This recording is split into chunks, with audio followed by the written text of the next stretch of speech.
books can't escape from the team. Call the morning steam, it's time to break, run for cover. That's gonna cover. Call the morning steam, it's time to break, run for cover. That's gonna cover. That's gonna cash. Then we make the 100-yard dash to the window. I don't know what you thought. It's Ramon Scott running so hot. Sports make money and we make money with sports money every single day. NFL, NHL, NCAA. Stay away from the juice or might play a parlay. It's the morning steam. What? Ramon Scott. Sports money. What? Wake your ass up and let's get to the money. Get to the money. You know how we do it.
All right, well, pleasant good morning to you from the sports betting capital of the world, Las Vegas. This is Ramon Scott. Welcome to the Morning Steam Show here for Monday, April 6th. It's Championship Monday here, and we're going to have a great day of sports betting action, including the National Championship game tonight here with the Connecticut Huskies and the Michigan Wolverines. Going to be a great game for sure. You got Michigan favored by 7.5 here, 7.5 against UConn. And used to be back in the day, the national championship game be the same day as opening day. We're already practically 10 games into the season, but we have Major League Baseball to discuss, including one opening day game here. And we also have NBA, NHL to talk about as well. We'll recap some of the action. Hello to everybody in the chat, and thank you for joining me here on the show as we get ready for the big game here tonight. Should be awesome. And it was a pretty good day on Sunday as well. How did you folks do in the games on Sunday? How about the Women's National Championship game with South Carolina losing to UCLA? Man, congratulations. I was on the Gamecocks. Should introduce UCLA first, 79-51. The Bruins win their first national championship. Gabriela Jaquez, 21 points, 10 rebounds. Lauren Betts, another double-double, 17 points and 14 rebounds. The tournament MVP. Hey, no trophy? No problem. Lauren Betts was the great player of the game. Yana Neepkins, also 15 points. Bruins held the Gamecocks to 29% shooting, including 2 of 14 on threes. And the Bruins defense with 5 block shots, 49 rebounds. UCLA beat Texas, UConn, and South Carolina, all in blowout wins. Great job by the Lady Bruins winning their first national championship there on Sunday. Got that one wrong, but man, how do I not go with the Bruins in that game? They were terrific and won the national championship for the ladies.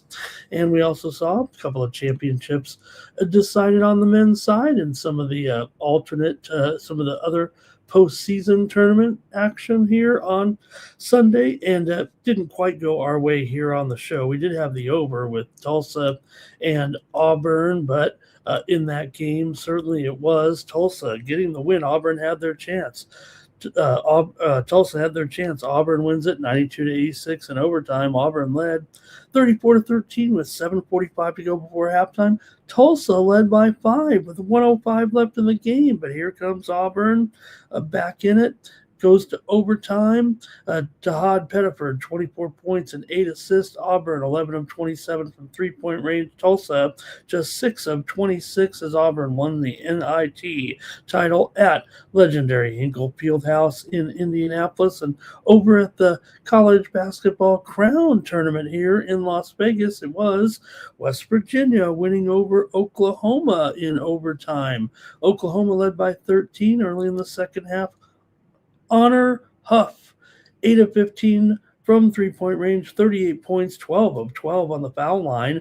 Oklahoma was 10 of 12 from the foul line. So Sooners shot 60% and ended up falling there, though, to West Virginia, 89 to 82. Both games went overtime, so good job, college basketball. Those tournaments turned out to be pretty good. The only two tournaments that we had in the postseason this year, along with the NCAA tournament, of course, but only two this year. That's probably the way it's going to be now for a while here with the format, and we'll see once they expand the NCAA tournament what happens here at the Crown. But nonetheless, fun night of basketball there with our two college basketball games. I think they came through pretty good. Let's say hello to folks in the chat. Then we'll get rolling here on the show. I'm in action here right now. We're watching. Hey, it is Masters Week after all, but also right now watching Monte Carlo Masters here this morning from Monaco. We just saw Final. Stan Wawrinka wrap up his Monaco career. The man who's been here a few times. The 41-year-old loses to Sebastian Baez just moments ago to end his career here, at least at Monaco. The 41-year-old playing his final season on the ATP Tour, but some good matches coming up here today as we get rolling this week at Monaco. Don't forget, we got the Masters too this week, but some good matches here going on the men's side. There's also some action on the ladies' side right now in action. Garin and Arnaldi, Lechka here against Nava, and they are in a tie break here, big time in the second set as Lechka and Nava. Lechka can win it here, but it's going down right now at Monaco.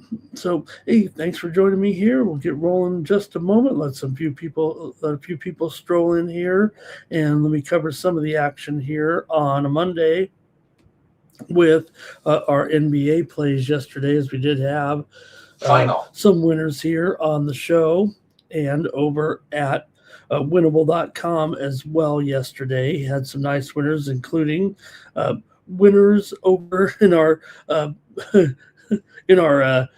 Tankathon or eliminated teams games here. We did have a couple of VIP picks, the free picks over at winnable.com. I had the Bucks minus the points over the Grizzlies yesterday, and we also had the over with Washington and Brooklyn. So we didn't preview those games, but still rolled out with a couple of winners there with those contests. Also, we had morning steam winners here yesterday with the Indiana Pacers plus the points over the Cleveland Cavaliers. Cavaliers, of course, get it done, but the Pacers got the money. They were getting the points in that one. Also, a morning steam winner here yesterday on the premium side. I'm sorry, this is a premium winner with the Dallas Mavericks over the Los Angeles Lakers.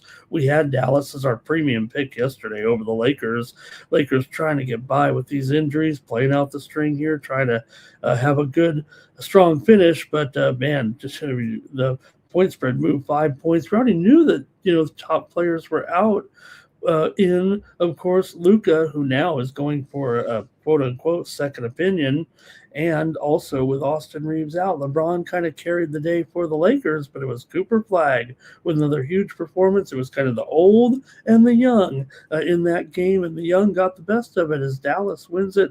Cooper Flagg, another tremendous game, a monster game actually for Cooper Flagg. He's kind of setting records here. He's trying to get that Rookie of the Year back from Con Knepels. The Lakers lost 134 to 121 28. The Mavericks exploded with a 41-point first quarter. Cooper Flagg had 19 points in the first quarter, and he had finished with 45 points after 51 in his previous game, the best performance ever by a 19-year-old. Back-to-back games, the Mavericks 14 threes, shot 52%. LeBron James had 30 points to hold up his end of the bargain. He got that steal off of a bad pass by Flagg, and the Lakers were back in it. But it was Dallas in the end. The Lakers hit only 8 3-pointers in the game, and Dallas got the win over LA, their second loss in a row. They might fall out of the 3 spot without those top players in there, and they'll have to play from the 4, possibly with just one home series. So we'll see if they can hang on. We'll preview the action here today. All right. And also we had some other notable games and wins here on Sunday, the late night action. Just want to mention we did have another premium pick winner with the Rockets and the Warriors game to go over. Story here, of course, is Steph Curry and his return to action last night. Very notable. Yes, don't make any mistake here. The Rockets did win the game, 117 to 116, but did not cover the spread. Our pick was a winner on the over there in that game. And just to note, Steph Curry, big return to the action here, looked terrific. And, didn't have a full complement of minutes, but by the time the game rolled around, the Warriors were in the game. He was getting a full complement of minutes there by the end of the game. It seemed like he was playing quite a bit anyway, kind of subbing out with his brother there a little bit. So Curry is back in a big way. He made some huge shots there, some of the typical Curry threes in there as well. Rockets get the win, but the Warriors, look, they're going to finish in 10th place. You got Steph Curry. You've always got a chance. I know we talk about the 10 seed, very, very difficult. They're actually, 6 games under 500, the only team under 500 in the Western Conference playoffs, but they're going to make it. They're going to be in 10th place, but they're going to make that play in, and Steph will be back. So we'll see what happens there. With the Warriors, also we had some NHL winners here on the morning steam, including over with the Wild and the Red Wings. Yesterday we had the game total over there. That one we won our premium pick with the Penguins on the puck line yesterday.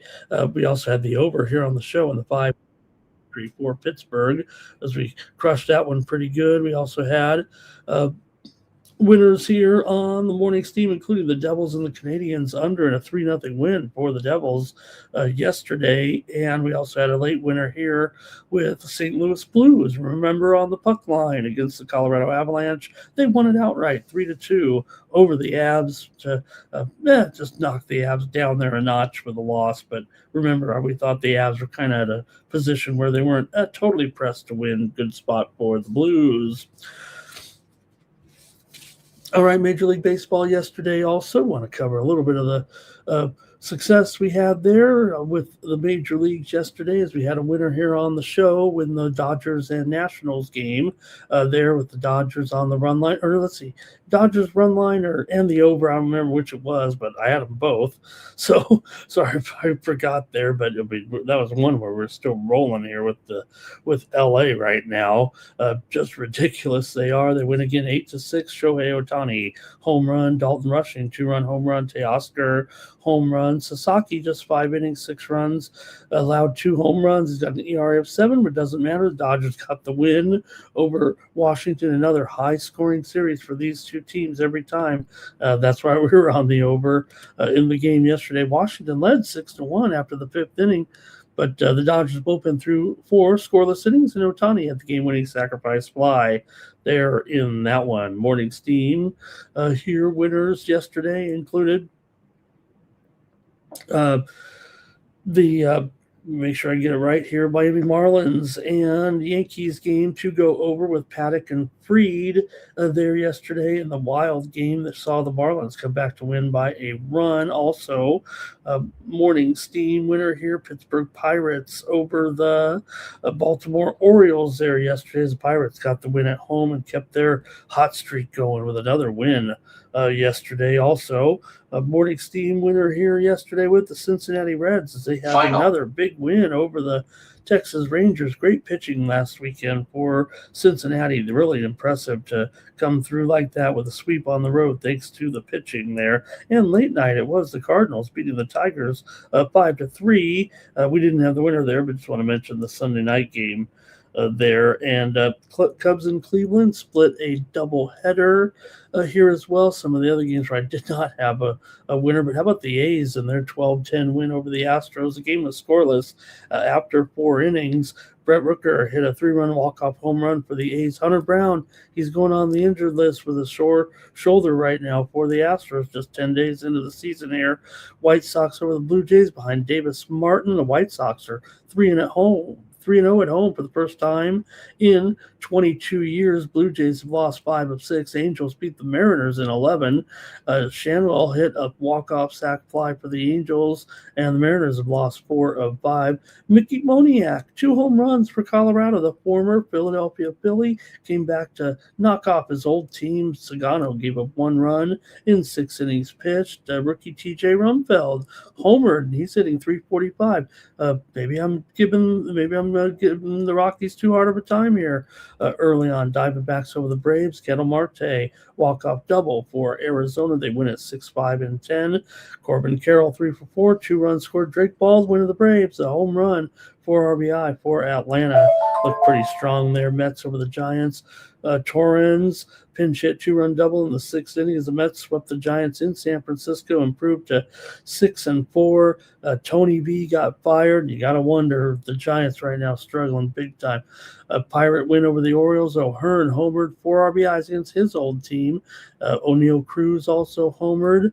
And the Rays beat the Twins 4-1. Palacios 2-run home run in the 10th inning for the Rays as they were able to get the win. Nick Martinez allowed 1 hit, 1 run in 6 innings, and the Rays are going to play their home opener in the first day game here of the day. The only day game of the day is the Rays are going to be home for their game here. So, all right. Let's look at the ball and let's take a look. We got some things lining up here in the chat. You guys are ready to go. Let me say hello, Twisted. Hello, Jimbo, Jimmy. They're all here today. Coach Cash Kane here as well. We're back from the holiday here yesterday. Hello to Nuke. He's ready to go. And you know what, Nuke? You're exactly right. There used to be no NBA on the night of the national championship. You are exactly right, Nuke. And I also mentioned that, it used to be that also, this has also been several years, it hasn't been the case, but it also used to be that a lot of times, just because of the timing of it, not on purpose, but the national championship game was on the same day as the Major League Baseball opening day as well.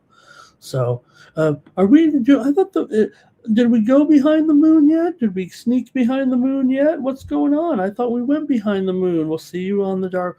We'll see you on the dark side of the moon. Good morning to Jordy. Nick Candy here as well. Bobby Mack ready to go. Our Bobby Mack. Hey, how about the golf yesterday? Speaking of Bobby Mack, a nice try there by Bobby Mack yesterday in the Texas Bolero Open, but it was J.J. Spawn, the former San Diego State Aztec. Great Sunday for J.J., and he's back in the win column in Texas for his 3rd career win. Of course, U.S. Open champion, but was able to get that win at the Bolero Texas Open for the 2nd time in his career. He outdueled McIntyre, had a chance there on the final hole, kind of hit a rough shot over there, got a little drop, had a good chance to get a tying birdie, but had to come up with a 45-footer after he just missed the ridge and it rolled back a little bit. So 45-footer was short, and it was J.J. Spawn winning for him and his caddy on this caddy's birthday. A good payday there. Give him a little extra. Farley is here as well, and Robert's ready to go with the soccer action. I just saw a final come in here a few moments ago. Anyway, we already got some Monday action going on. Como and Udinese already played to a scoreless draw. Atalanta leading Lecce right now in action here on Monday. We've got a game in Spain coming up as well, but mostly we got big day England Championship going on as well, a League One going on, but a few games overseas here today. All right, but holiday here on in Italy, of course. Okay, let's see here. Twisted likes UConn, leaning to the under. He was on UCLA. Here comes all those plays from yesterday. Yeah, I kind of whipped on the totals there yesterday. Well, no, we had the right total. Tulsa and Auburn. I needed overtime to get there for sure. And then I had the under in the Oklahoma West Virginia game, and that was no chance, especially with the overtime. But it didn't go overtime anyways. And I was on. What can I say? I was on Oklahoma, and I was on Tulsa there yesterday, and they both had chances. They both actually were covering there for a while, but they went the other way. Twisted, good day. Terrell here. Man, the White Sox sweeping the Blue Jays for the first time since 1995. We're going to flip the apple cart here. Kane talking about some of his winners there yesterday. Steve Leftarian here. Thank you, Steve. And Twisted said the college baseball didn't go too good for me there. I had a rough day there with my college baseball picks. Everything else scored, it felt like. But, man, it was a big, college baseball plays not coming through there yesterday, but we did have some winners here. Also had an overnight winner here in Chinese basketball that just came home a few moments ago with Guangdong and Shandong going under. We had a winner there in that one there, and we're trying to wrap up right now. I think it's going to be close, though. At Shenzhen minus 13.5 over Xinjiang, but right now they're only ahead by 8 here at the moment. So see if we can bring home a winner. Hey, there's some steam coming in right now, as a matter of fact, in the NBA here with the Orlando Magic. We'll preview the NBA, but the Magic was getting 3.5, but right now it's gone down. It looks like to 2.5. The Magic are taking some steam here this morning on the Morning Steam Show right now. So this one's down to 2.5. Here the Magic are taking the action for sure. Also, like I said, hit both my NBA premium picks over at winnable.com. Also hit my NHL pick over there at winnable.com. We hit those 2 VIP picks over at winnable.com. So it was okay. We did lose our Major League Baseball pick there yesterday with the Twins over the Rays. I did have the Twins in that one. And yeah, I could only bring home one winner there in the college baseball action. So be back at it here this week, but it's Masters week, and did see that Phil Mickelson, he's not going to be able to make it, but that's okay. We got a great field. I will say this. I have not been on Scotty Scheffler all year. I've not taken him in any tournament that he's been on. This is the one. This is it. This is the Masters, and he's 5-1. So, look, this is where you want Scheffler. Now, you could say that because, look, Scheffler in one of these other tournaments, I mean, he's been in so far, yes, maybe the field is a little more watered down in those, but in the tournaments he plays, he's certainly playing in the biggest PGA events on tour so far when he plays, and usually in those tournaments he's 3-1, maybe even sometimes less, maybe just a tad more. Here he's 5-1 now. To be fair, we know why. That's because you've got Bryson DeChambeau, you've got John Rahm in here. That talk about watering down the field. That murks up the field. But, hey, the Masters is you against the course, man. Let's face it. And while those guys are great, they're not playing the PGA Tour schedule. I'm the only guy here that kind of rallies around the Live Golf Tour. And those guys are, hey, those guys are top-notch golfers. They're going to have a chance here. They're here at Augusta here, and this is the one. This is where you want Scotty here. I'll have some other plays, but I'm telling you, I'm Scotty 5-1. That's where you want him right here. This is the time to take Scotty Scheffler this week at the Masters. There'll be some other value plays, I'm sure, in there. Hey, it's hard to win a golf tournament, period, but if you're getting 3-1 every time on Scotty Scheffler in the regular PGA events. I say regular, he's not playing in, I don't want to name names of the different tournaments that, the big time pros sometimes go to these and they don't go to these, right? But we know which ones they are. And so he's playing the toughest fields of the PGA events. And, hey, it's hard to win any of those tournaments. Scotty's had some slow starts and stuff like that. But this is the week you're going to want to take Scotty Scheffler, I think, at the Masters. All right, let's see here. Cooper's been playing great. Hello to Josh in the chat. Hey, everyone, like this video, subscribe to our channel, Sports Money here on YouTube, fastest growing sports betting channel on YouTube. Public Enemies here today. And Josh had some winners there. Terrell, Lakers aren't even going to make it out of the first round here, says Terrell. You know, what they said was Luka is going to go get another opinion, but really he's just going to have to wait it out and hope that the Lakers probably, if they can win that first round, now they will have a home court advantage, but they might be short on personnel if Luka is not ready to go. AOD is here today. He's ready to go with us as well, riding the steam train here. Pittsburgh, are they the most improved team in baseball, says Twisted, because of that great winning streak they're on here right now. Hey, the Nats are hitting, he says here. Aren't winning them all, but certainly here could be a good week here for the Nats. Let's see here. We got Trevor Davis. Thank you. Ken Mizrahi. Thank you guys for being here today. And Stop Geo. He's here. He says, got some plays in there. Hawks money line, I think he's saying. Knicks have been losing here. He's kind of leaning to the Hawks with those wins at home and that record right now. Thank you, Stop Geo. Awesome information there. He's Twisted here talking about the Huskies and taking that money line. He's ready to talk about the big game already. Final. Dimitri said he had Auburn. Power Critters here. Good morning. Scotty, maybe Ludwigsburg. You know what, Power Critter? I love the call on Ludwigsburg. I'll say this about Ludwigsburg. Not at 10-1. Not for me. No. I need more with Ludwigsburg. Maybe the odds are appropriate for Ludwig here this week because of his strong play. Finished pretty good in the Texas Open as well, but 10-1 is not going to be enough.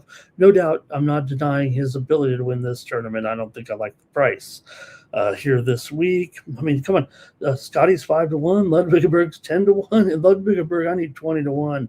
I think. And look, because I'm taking Scotty, I think it will be tougher to find the value. I'll be probably top heavy. I'll probably be on Scotty and then maybe a bunch of longer shots mixed in, trying to win their get to their maybe top 5, top 10s type of betting, because I'm taking Scotty here this week. He said he's been practicing, trying to become the 9th golfer all time with at least 3 Masters titles. So we'll see. God, don't forget Rory. Got some incredible. It's the Masters. So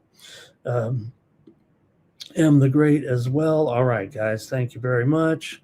Here as we get started with the show. Hopefully my voice can make it today.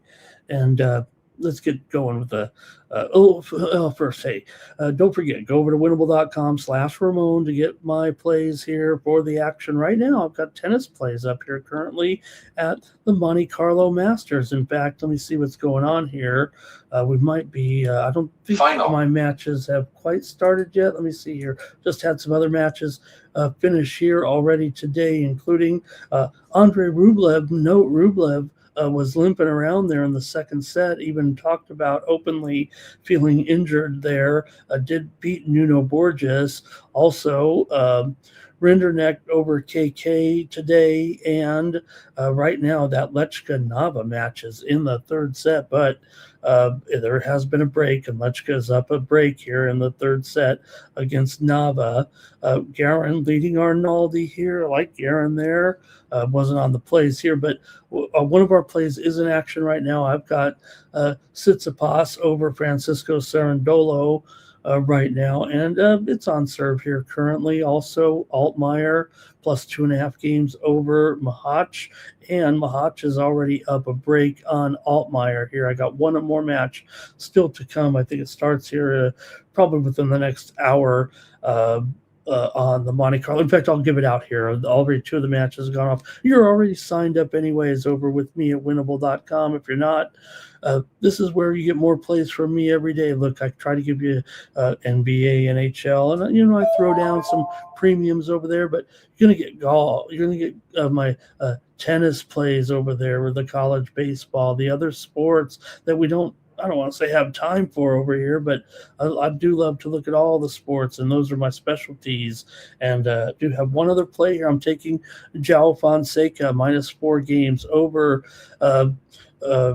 Gabe Diallo, the Canadian. I'm going with Fonseca here, -4 games over Diallo.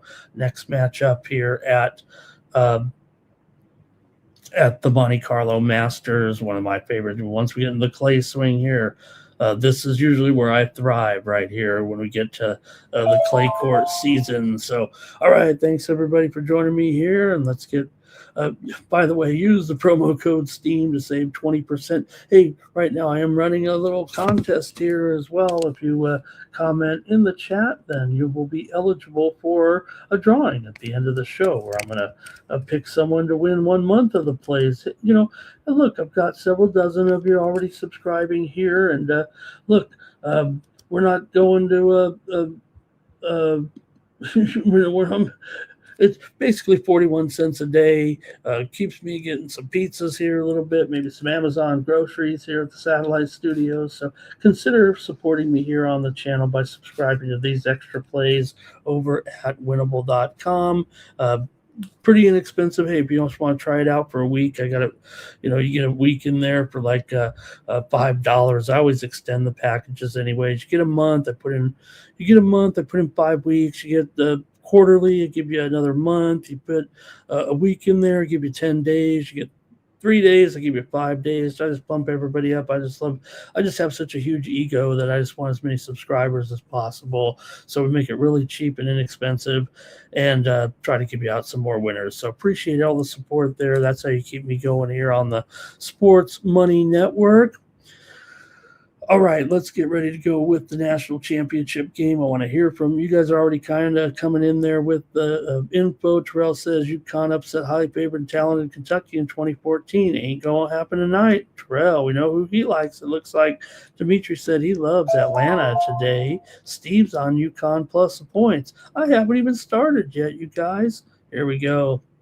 Let's get to the action here in the national championship game with the Connecticut Huskies taking on the Michigan Wolverines here tonight. And it's going to be a great game, of course, here in Indianapolis, where we had the NIT yesterday, and now we got I wonder why they did that. I wonder what was up with that. I didn't really look into that as far as why the NIT was over there in Indianapolis as well, but it seemed pretty cool. Anyway, here we go with our preview of the action here with Connecticut and Michigan. All right, I want to hear from you guys in the chat as well. All right, for the Michigan Wolverines here, they come in having won 22 of their last 24 games overall. They're shooting 61% inside the arc for number 4 team in the country. You know, this is the biggest spread in a national title game in 16 years when Duke played Butler. I remember where I was when that game was played, that's for sure. Michigan, the number 6 effective field goal offense in the country, and the number 1 effective field goal defense in the country. The Wolverines are 20-3 versus top 50s, and their last 5 NCAA tournament wins here were all by 13 or more points, scoring 90 points a game. Michigan 15-0 in their non-conference games. They were number 1 in Ken Palm right now coming in.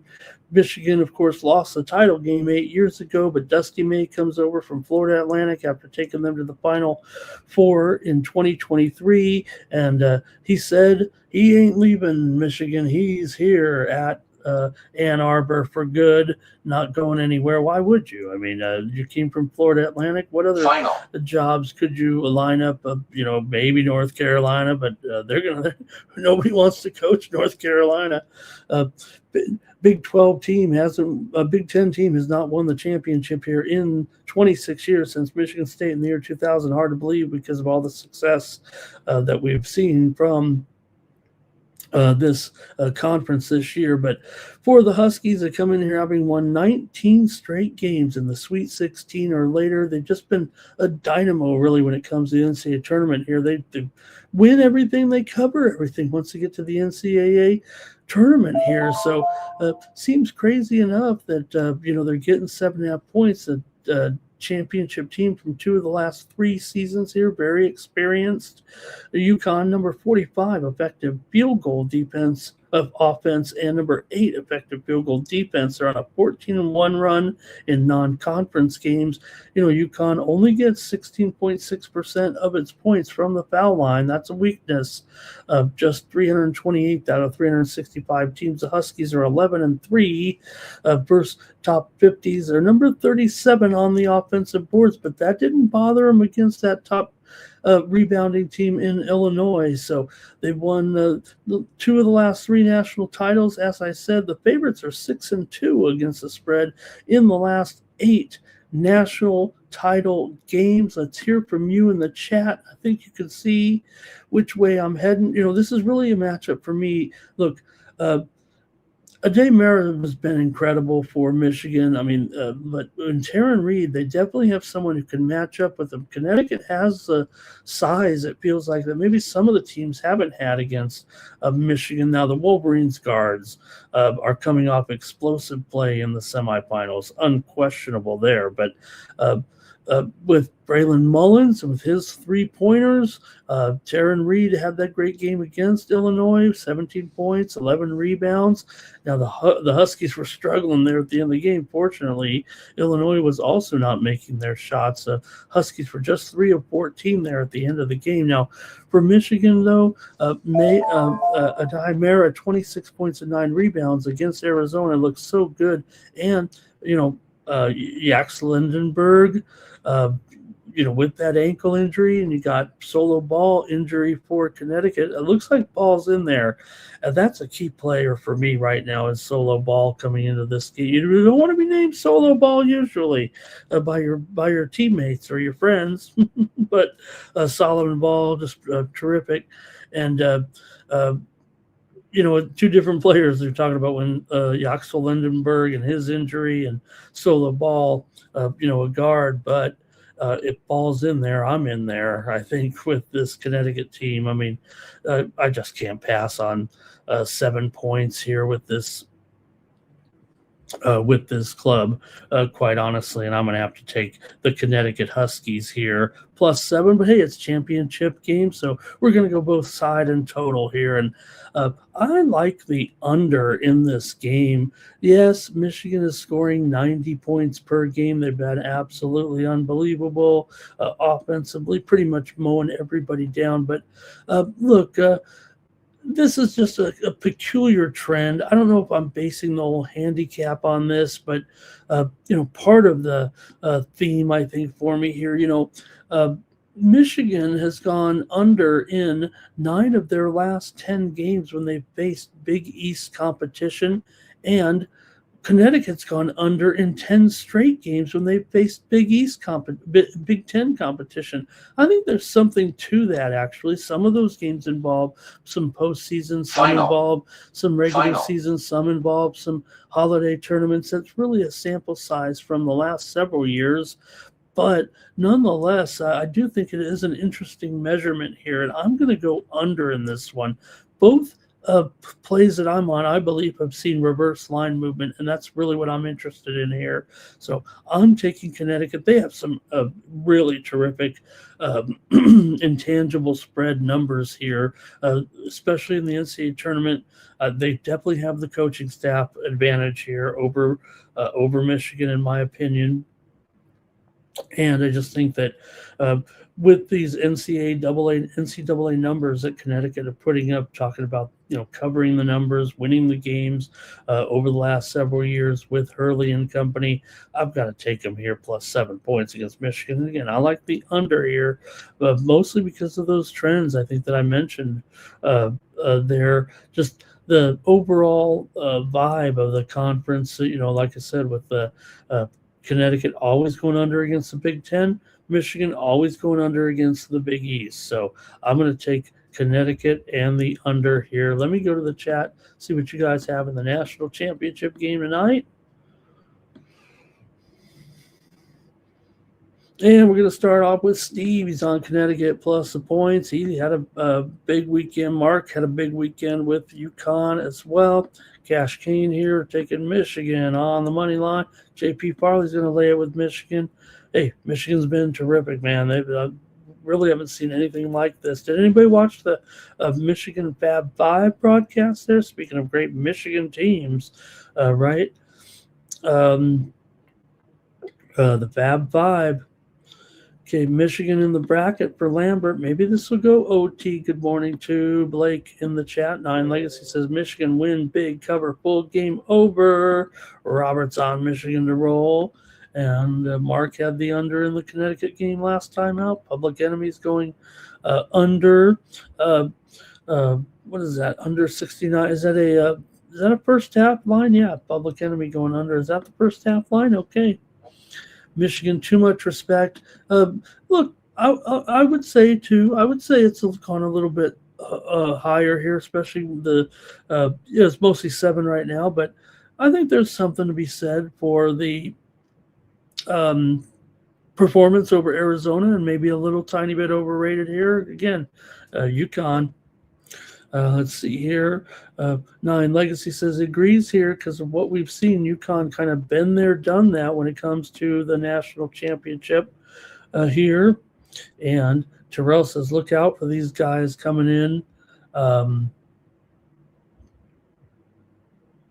He says, Terrell saying he doesn't like it either with the NBA playing at the same time as the national championship. That was a great point by Nuke because you're right. It was a time where, you sat down and this was the game. This was the game. I know I told the story last week, but I remember my first national championship game when I knew what was going on in the world. Or I didn't know what was going on in the world, but I was thinking about I've been 8 or 9 years old with Duke and Kentucky there. I think is that Mike Cheminsky? I think.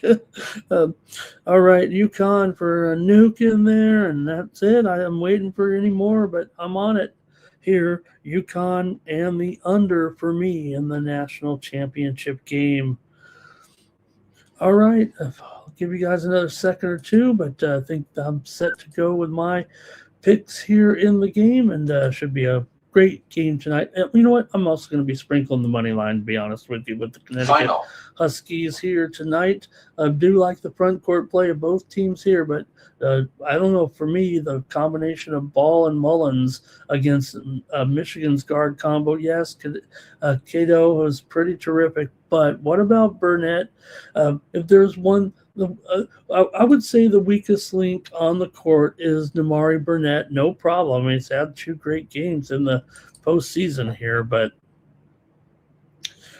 all right, that's it. Everyone said their piece. So let me get to the rest of the sports here. We do have kind of a little bit of a busy card.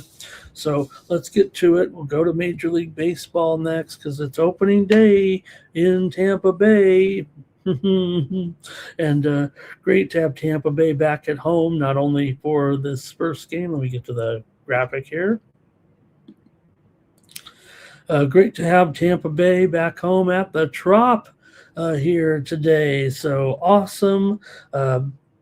Look, this is where they play. This is where they're stuck. I mean, they can't go anywhere here. Yeah, they're trying to get another ballpark together. I'm sure it'll be built here soon enough. But right now we're at the Trop.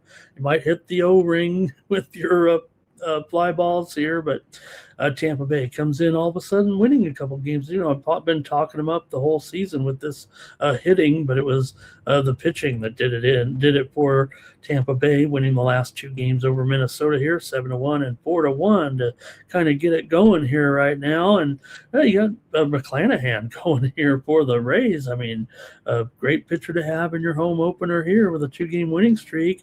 3.85 ERA, did lose his first start, but Jamison Tyone here for the Cubs, no ERA, 1.29 WHIP, 3 strikeouts, but I still like McClanahan here. Tyone's kind of marginal for me. Pretty decent pitcher here for sure, but I'll probably figure the Rays can have a good one here. Let's see what you guys have in the chat in this matchup between the Cubs here and the Rays today, and get your picks ready on the screen. But I think for me here in this one, you got the Rays. Yeah, the bullpen's been struggling, but they're getting slightly better every game. The Cubs could be bring some cold bats here against McClanahan right now. You look at the Cubs lineup here and some of these bats here currently. Yeah, there's some guys that are doing okay. Nico Horner here. Amaya, but who else? I mean, Bregg's 167, Happ under 200, Bush under 200, Swanson 130. The Cubs are struggling right now in a way at the plate. Sure, they're coming in here just 4-5. The Rays are 4-5. Cubs 1-2 on the road, 0-1 as an underdog. And we are seeing some steam right now. I want to mention this because this is my play today in the NBA. Knicks and Hawks are seeing some steam here to the under. That'll shorten up the preview, I think. I'm going under in that game. I just want to mention right now the steam is coming in at 229. It's going down to 227.5, I think, right now. Knicks and Hawks game. Total under, steam to the under here. We've been seeing those overs, but Knicks and Hawks, steam to the under. That's going to be my play when we get there, by the way. So I just want to mention it right now because the line is moving here with the Knicks and the Hawks here currently, and it's down to 227.5. Okay. All right. Anyways, McClanahan, look, he's a top tier guy. When healthy, he really is really effective, no doubt about it. And he's had a little bit of success against this Cubs lineup as well. So the Rays bullpen is a little bit scary and lowers the confidence a little bit here. But hey, the Rays home opener, you got McClanahan pitching. Let's go to the chat and see what you have. I'll probably be taking the Rays. Final. Let me hear from you in the chat. And see what you guys have in this one. Here we go. Tampa Bay here for Twisted. It's going to be Farley on the Rays money line. Rays, it's all Rays. Maybe I should pick the total. Everybody's on the Rays. Cubs traveling off of a doubleheader. The bullpen, Mark. The bullpen blew the 2 leads against Cleveland there. They did split the series, split the games there yesterday, but Happ struck out 7 times. Horton goes to the injured list. Great point, Mark. What a breakdown, Mark. That is absolutely terrific. Makes it too easy for everybody here. Josh says the Trop is a dump. You know what? It is not the best. It's got character, Josh. That's what we say. Cascade going under here. They couldn't wait to get back home from Steinbrenner Field. Robert here on the Rays. They're building a new stadium. It's just taking a while down there. The A's will finish their stadium before the Rays will, I think. Cubs over 4.5 team total. There's a time lapse. I mean, they're already on the second deck of the A's stadium. Cubs over team total. They're relieved to get out of the cold, get back here, get into the Trop. Let's see. Cubby's not hitting, no doubt about it. No doubt about it right now. Okay, I'm taking the Rays here in this. I'm agreeing with you. And I said I should probably go to the total, but we just had too much fun with that one. Let's take the Rays. Hey, Cubs. We're not dissing the Cubs. I'm sure they'll have I'm sure they'll get it together here shortly. We just saw a final here. At the Monte Carlo Masters coming home right now, and it was Guerin over Arnoldi 6-2, 6-4, and Lechka just beat Nava 6-2 in that third set. Just kind of took it to him there just moments ago. Lechka with the win. Man, I'm having a good day here in Monaco. Also, I'll mention here, I didn't put it on the card, and I don't even know if I want to say it's a premium, but Valentin Vachereau coming up against JM Cerundolo, and Vachereau is kind of the home team here, and he's playing really good right now. So watch out. You might want to take Vachereau here. He is minus 220, so maybe the game spread, but Vachereau there. All right, let's see here. What do we got? Any more here with the Rays game? Let me see. Robert was on the first 5. He's also on the under. And Mark says, he must be a Cubs fan. He's a Cubs fan and a Bud man.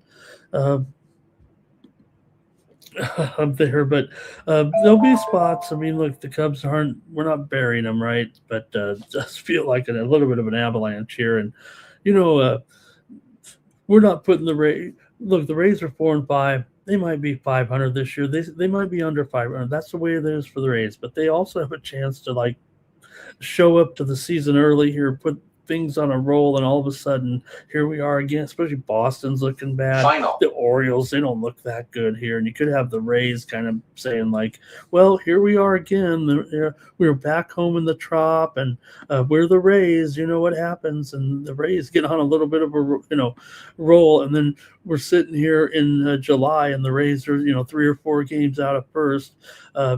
Toronto's off to a 4-5 start. They've lost 4 in a row, so watch out, for our Rays. All right. He's a Cubs fan and a Bud man. All right, let's move on here. Go to the nighttime action now here with the Royals taking on the Guardians. Final. Here, after that doubleheader yesterday, Tanner Bybee goes here against Michael Wacha, a couple of veterans. Wacha, pretty good in that first start. 0.67 ERA, 7 strikeouts for Wacha coming in this one. Tanner Bybee here, the Guardians here are on a serious roll with division unders. Right now, they've won 3 of 4. Bybee comes in here with a 4 ERA, 1.33 WHIP, and 11 strikeouts so far this season. But here we are. These AL Central games, man, they totally go under. It seems like all the time right now, and we'll see if this one does. The number is reflective, I think, of some of the tendencies we're seeing, but it just feels like we might be early on the season here, rolling with some more Central Division unders. This one's already crept down to 7/20 at some spots right now. Wacha here and Bybee. Cleveland comes in 6-4 here, 2-1 at home. 1-0 is a favorite. Kansas City 4-5 overall, 1-2 on the road so far this season. I think overall in this matchup today, you got the Royals lineup kind of cold bats here against Bybee in their history against one another. Cleveland has been pretty good so far. Definitely, a little bit profitable here with that record, and picking up wins here in 3 of their last 4 games overall. Took that series from the Cubs. So Bybee looking good. Kansas City hitters cold against him. Cleveland's always an interesting dog in this series when they've been a dog in this series and in the division. But I'm probably trying to take the under here in this game. But let's see what you guys got. Again, these Central Division unders just seem good to go right now. But all right, let's see. I'm going to go to the chat here and see what you guys got. Here we go.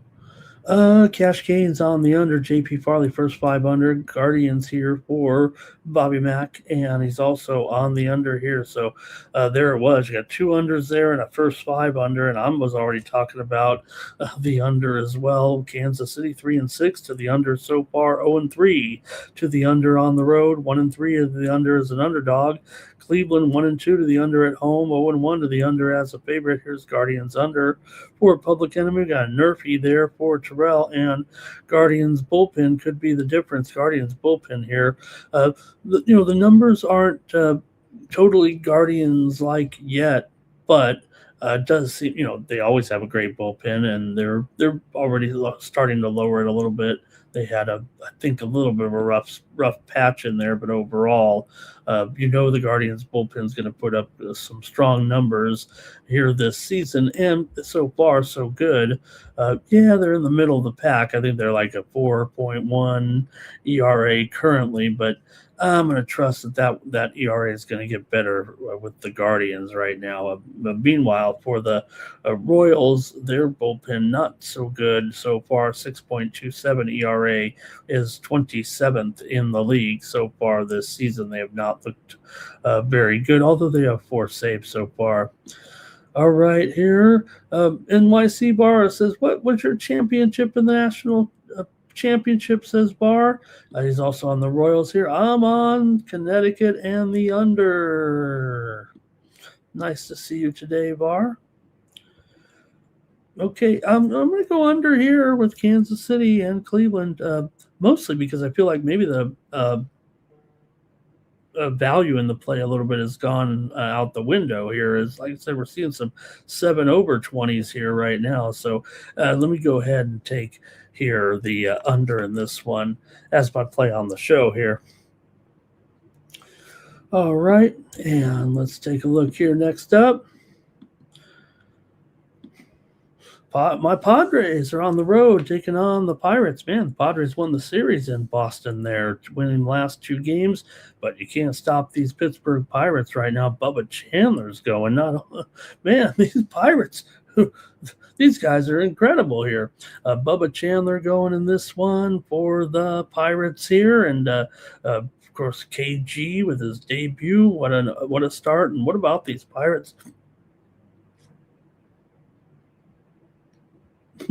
Looking so strong here right now. 6-3 overall. Just swept us at home. 3-0. 4-0 is a favorite of the Bucs so far. The Padres are 4-5 currently, but did just win 2 of 3 here on the road against Boston. Coming in here to Pittsburgh, Padres are 2-3 as an underdog so far. Ramon Marquez goes for the Padres here. 12 ERA, 0-1 record so far, and coming from the Rockies here. So you know what, the Padres took a chance and signed him. You want to see Marquez try to.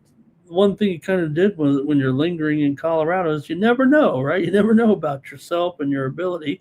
I like Ramon Marquez. I mean, he's obviously a very durable pitcher, so we'll see if he can get his career resurrected or get something going with San Diego. Padres had to go with something here, and this is what they've got. Bubba Chandler, though, I'd rather have him. So far, no ERA, 1.38 whip, not great, but 6 strikeouts, and looks pretty good. This young stud for the Pirates here. Look, the Pirates are favored here, $1.35 right now. Total is 8.5, pretty high, but nonetheless, Chandler, both these guys kind of gave up a little bit there in that game. Obviously, Chandler didn't give up much, no runs, so no problem. But let's see how you have it here in this one with Padres on the road here, taking on the Pirates. Come on, Padres. Let's see if you could do it. The Pirates on that 5-game winning streak. They've got a good bullpen ERA, about 3.5 right now. That's always been kind of a bugaboo of the Pirates. Padres, let's say they're inconsistent here so far, but Pirates have been one of the best early season teams right now with bringing it home and making the money. And dare I say the Pirates have a little bit of a bullpen advantage, at least statistically right now, it feels like. Now, I think the Padres will probably come back. The bullpen should be still one of the strong points of the team here. It's just been a little bit of a slow start. Actually, the teams have been virtually the same. I think the Padres are ahead of the Pirates, actually, at 3.4 ERA now after a good weekend. So they're already moving up the charts a little bit. Remember the Yankees and their incredible start to the bullpen? Well, they got 3.23 ERA already. Some of the best bullpens include Atlanta, the Mets, Texas, Seattle, Angels, Brewers, Rockies even. So see what you got here. The Padres taking on the Pirates today in Pittsburgh. And we'll go to the chat, see how you guys are ranking it here. Here we go.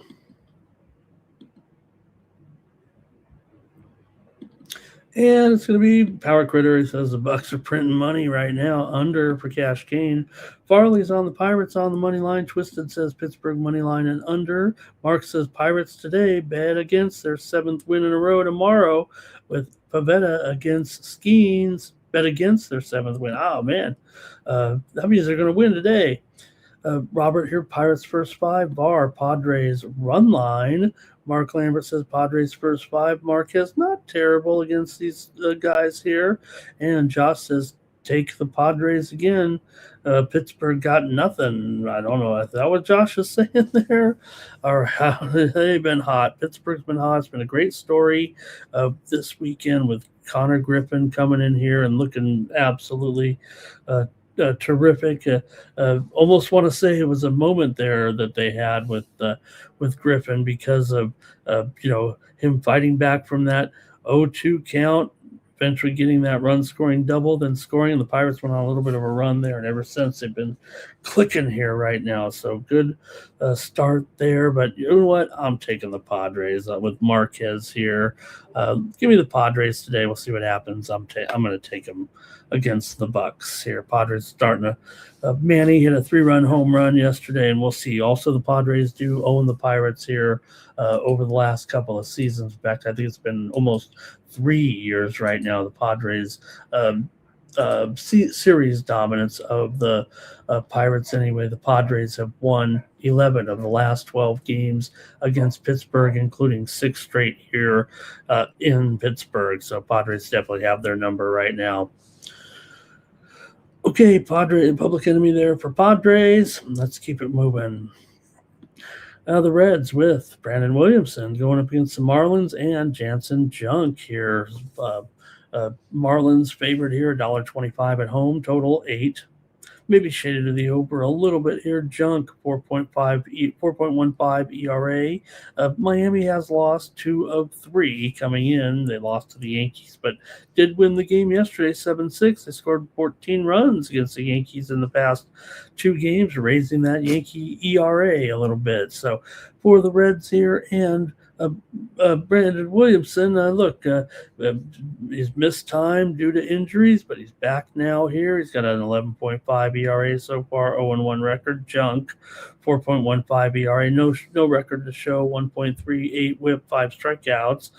For Williamson here, 11.57 ERA, 3 strikeouts, 1.71 the whip coming in. So these pitchers have got rocked a little bit so far, especially Williamson, but he's got a role here right now, and we'll see how it goes today tonight in this one with the Marlins here at home. Both teams have been profitable here so far. I mean, the Reds are 6-3, the Marlins are 6-3.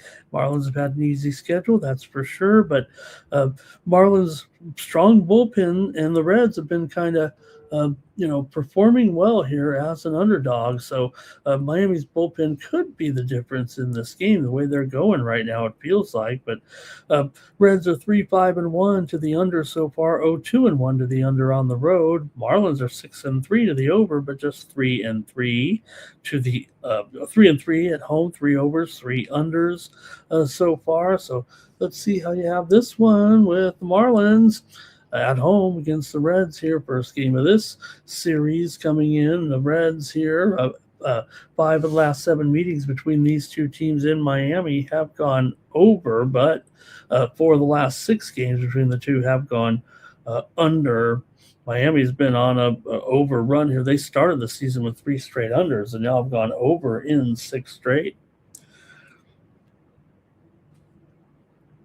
So let's see how you have it here with these two. It does feel like the starters could be in line to get hit a little bit, huh? Let's go to the chat. I think we might have some plays here. Marlins money line. Kane likes Junk's stuff. He's got good junk. Right? It used to be a compliment, right? If you're a pitcher and you got junk, you're throwing it like Gaylord Perry up there. Reds and Marlins to go over here, says Public Enemy. Twisted is on the Reds here in this one.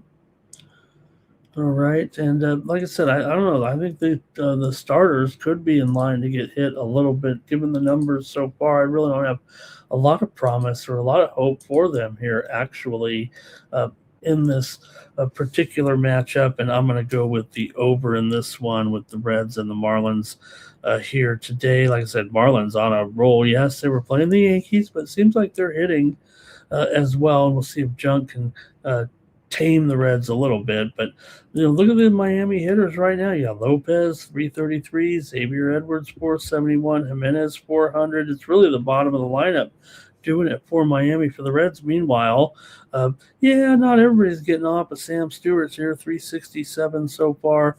We'll see how it fares. I'm going with the over in this one. Okay, Williamson to bounce back. Here is Jimmy's got Connecticut and the money line.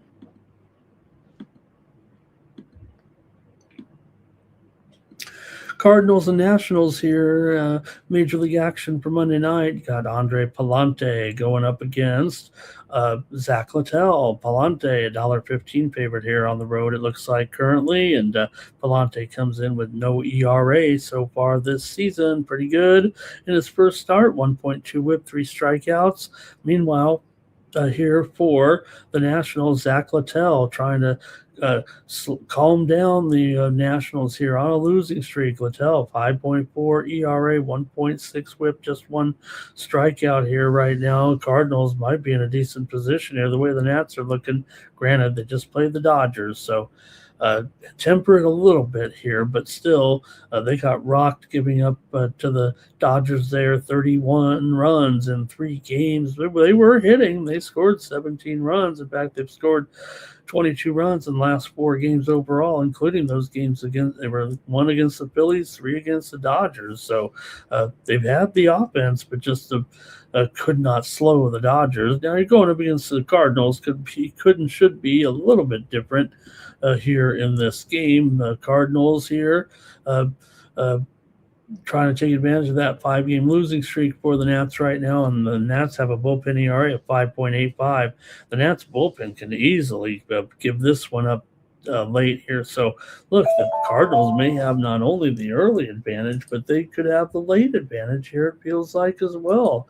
I'm not saying the Cardinals are back. I mean, it's been disappointing few seasons here now for the Cardinals. We always expect them to be pretty good. They just haven't been. Nationals come in here 3-6 right now.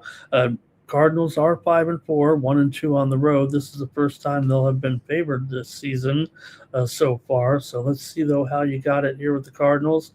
And they're taking on the Nats here tonight. Go to the chat here and see what you guys think. Nats over for Terrell, over the 3.5. Their Power Critter is on the Nats as well. And Twisted says he's going to bet the card. Wants to bet the Cards here, maybe. And Nats have been scrappy. C.J. Abrams has been hot. Cash Kane going with the Nats here. And this one says he likes what he's seeing here currently with some of these guys in the lineup. Garcia certainly playing well. House has been well. Weimer has been really strong here, getting on base, scoring runs. And Vivas has also been effective. So for the Cardinals, looking for some hope here with these guys not quite getting off yet outside of Walker. A lot of these guys hitting 250 or lower. Weatherholt still hanging in there, but Herrera 226, Mason Wynn 179, Nick Gorman 207. So a little bit of trouble in the Cardinal lineup, but Nats first 5 here for Robert. And Farley says Cardinals on the money line. Barr likes the over here in this one. And Terrell's a lot of games for a Monday here, and Public Enemy going Cardinals money line. And you just can't jump out on the Nats, says Kane here. And I might have a problem here a little bit with the Nats right now. It's hard, when you watch them go up against the Dodgers, and it was a little bit of a rough series. So maybe you could cut them a little bit of slack. But I'll go ahead and take the Cardinals in this one. All right, next up, the Brewers are on the road taking on the Red Sox here. Oh, man, one team's going one way and the other team's going the other, and they're all uptight all of a sudden in Boston with this 2-7 start. Even my man Roman Anthony says this is unacceptable. So, look, he's a future leader, it feels like to me, man, and when it comes to the Red Sox here. I got to like the leadership of Roman Anthony, taking charge, taking a little responsibility as well. Nothing you could do. You got to keep plugging here, but his comments were right on in Boston here. losers of 2 straight here against the Padres. They just couldn't get it over the top there. They won the first game after getting beat up by Houston there, remember, in Houston. But then the Padres came back and won the next 2. Milwaukee, meanwhile, won 2 out of 3 against Kansas City. They got shelled one game, but they were good against Tampa Bay as well. Milwaukee's 7-2 and looking like one of the best teams in the major leagues right now, especially the bullpen. The bats are there. They're 5-1 as a favorite so far, so coming through big time. Well, meanwhile, for Boston, they're only 0-1 as an underdog. That means they're 1-6 so far as a favorite. Now they are a dog here to these hot Brewers. Brewers are $1.15, $1.20 or so. Total is 8 coming into the game. But certainly some concerns here. Milwaukee, very profitable. Bullpen, 2.75 ERA right now. Boston's already down 5.5 units, so it feels like a mismatch in form, profitability. The bullpen, even right now, it all feels like it's going for Milwaukee in this game today. So let's see what you have in the matchup here in the chat. And, can you find a way here to Boston? Can Woodruff against Bello here for Woodruff coming in here with a 3.6 ERA, did win his first start. He's got 0.8 whip, 6 strikeouts for Bello here, 9.64 ERA, 2.36 whip, and just 2 strikeouts. That's not good. It's not good. It's not going to cut it. I'm going to go with the over in this game. I mean, I think Milwaukee might put a number on them here a little bit, but, Boston can get these bats together. They might be able to, at home, at least try to hold it close, maybe break through on the bullpen a little bit. They've had some guys here doing some damage. Anthony does have 8 hits so far, hitting 235, and Abreu been great, 429 average, and Narvaez 330. Rafaela also pretty good, but Trevor Story off to another slow start. Seems like every year right now. $1.19. Jared Duran 200 average. Contreras 161. So definitely having some woes. Meanwhile, Milwaukee, Bryce Terang really looking strong here. Yelich is on fire. Mitchell also strong here right now. So I'm going to go over in this one with the Brewers and the Red Sox. Let's go to the chat and see who's got what.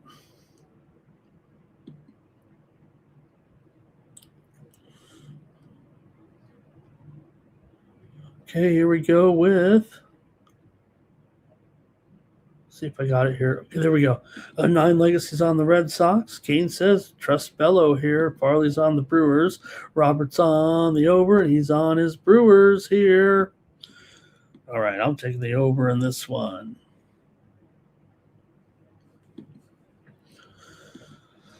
All right, those Dodgers are on the road here. We're against the Blue Jays, and it's a rematch of the World Series. What a great series it's going to be here this week. Dodgers and the Blue Jays. Max Scherzer on the mound here, going against Robleski. Now, on the surface, I mean, you still got to think, Max, look, he had a great first start there. I know the Blue Jays have lost 4 in a row.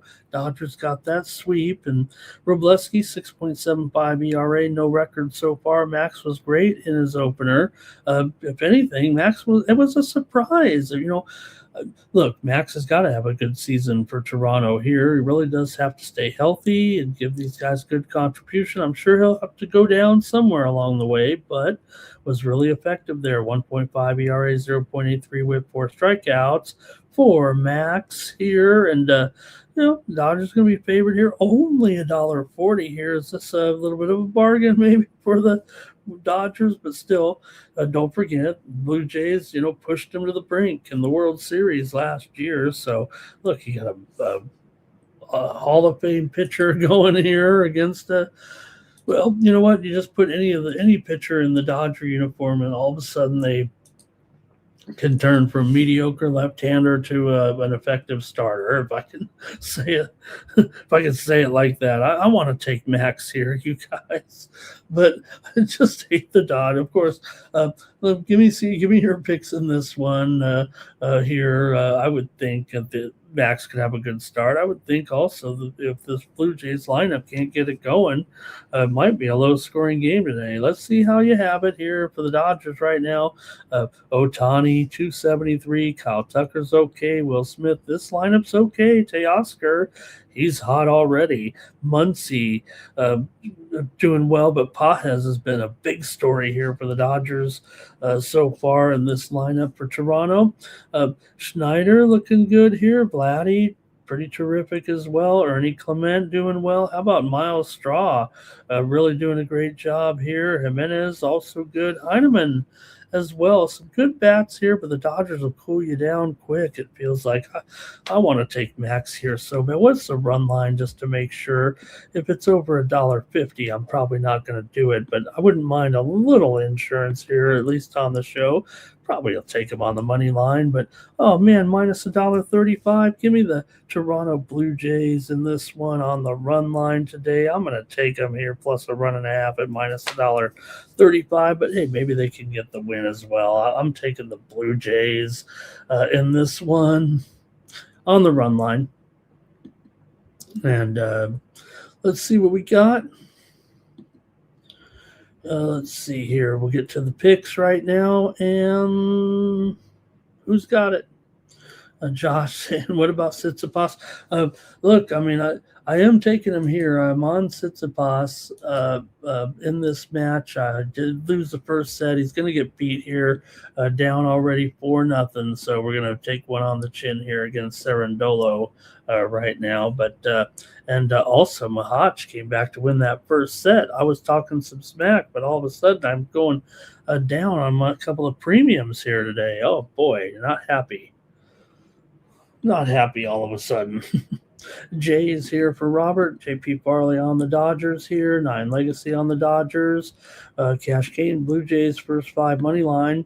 You know, this series is going to mean something to the Blue Jays, you guys. The Dodgers are, hey, they're going to win the World Series again, all right? Everybody knows it. But the Blue Jays are probably going to be a little more, they're going to be focused no matter how you look at it. You know, Dodgers up here, yes, the World Series was here and all that, but a little bit different comeback regular season after you already beat them. And, hey, the Blue Jays can win this series and say, hey, we got you this time, even though it won't be the World Series. I'm going to take Blue Jays on the run line. Good point. Cash Kane, Mookie Betts is out for this series and for the, for the time being. We know, as Nuke told us, Alejandro Kirk, my man, is out as well here, but a big absence from Mookie Betts right now, going to be missing time here at this point with the oblique strain here right now. So kind of a crucial injury. Barger is questionable here for Toronto, and Kirk with that big broken thumb in there. So all right, that might be it from you guys in the chat. And I'm going to take the Blue Jays here today on the run line. Next up, Orioles on the road here, taking on the White Sox. I would just get the word Fetty's not in there. It is going to be Grant Taylor here. Let me correct this here. Right now, it just came in. I think we were already talking about a little bit that it could be him last night, but Taylor is going to be in here just now. Just got the word down here over the last few minutes here, actually, for Grant Taylor here. 2.25 ERA, 1.25 whip, 6 strikeouts. Taylor's looked good. The White Sox have been a pleasant surprise here so far. 3 straight wins here to roll into this series. Great job as they were able to sweep the Blue Jays there at home. Baltimore, meanwhile, with 3 straight losses against the Pirates. Pirates did the number. They were only scored 8 runs in the 3 games for the Baltimore Orioles here. They've got Mr. Ranger Sir Suarez coming in here as the Albert Suarez. Albert Suarez here. So Suarez is, kind of a short-term guy in here. I would believe it's his job to win, but 3 ERA, no record so far, 1.0 WHIP, just 2 strikeouts so far. Let's see what you think here with the O's taking on the White Sox here today. White Sox have got a 3-game winning streak. The Orioles are kind of having a weird collapse here early, a little bit here, and you're going to have the Orioles favored here on the road. Let me update this. I want to update this so with the pitching change here. Let me adjust my numbers a little bit with this news.